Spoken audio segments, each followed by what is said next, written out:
வணக்கம் மக்களே. நாங்கள் மீன் குழம்பு வைக்கிறது நெத்தலி மீன் தான் வைக்கணும்னு நினச்சிருந்தோம் கறி வைக்கிறதுக்கு. அதை வைக்காண்டா இன்னைக்கு புதுசாக வாங்கிறத மீனை வைப்போம்னு வைக்க போகிறோம். மீனுக்கு கலக்கி வச்சாச்சு பாருங்கள். இனி மீன் பொரிக்கிறதுக்கு பிரட்ட போகிறோம். அதுக்கு மஞ்சள் தூள், கறிவேப்பிலை, கொஞ்சம் பொடி உப்பு, கரண்டி மிளகுத்தூள். நாங்கள் இவ்வளவு தான் சேர்ப்போம். எங்களுக்கு 2 பேருக்கு ஆனனால நாங்கள் கொஞ்சோண்டு தான் மீன் பொரிக்கும் பாருங்கள். தூள் உப்பெல்லாம் போட்டு பருத்தி ஊற வைக்கும். ஊற்றி வச்சு மீன் பொரிக்கிறதுக்கு கருவேப்பிலை போடுறோம். மீன் குழம்பு வச்சுருக்கோம். எங்கள் பிள்ளைகளுக்கு இஞ்சி பூண்டெல்லாம் போடுறதெல்லாம் பிடிக்காது. மிளகும், மஞ்சள் பொடியும், உப்பும், கருவேப்பிலையும் போட்டு புரட்டுறது தான் பிடிக்கும். அதில்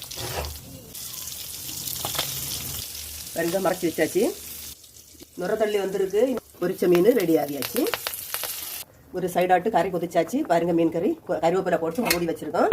பொரிச்ச மீன் எடுத்து பாத்திரத்துலேருந்து மாற்றி வைக்கிறோம் பாருங்க. பொரிச்ச சட்டிலேருந்து குழம்பு ரெடி ஆகிடுச்சு.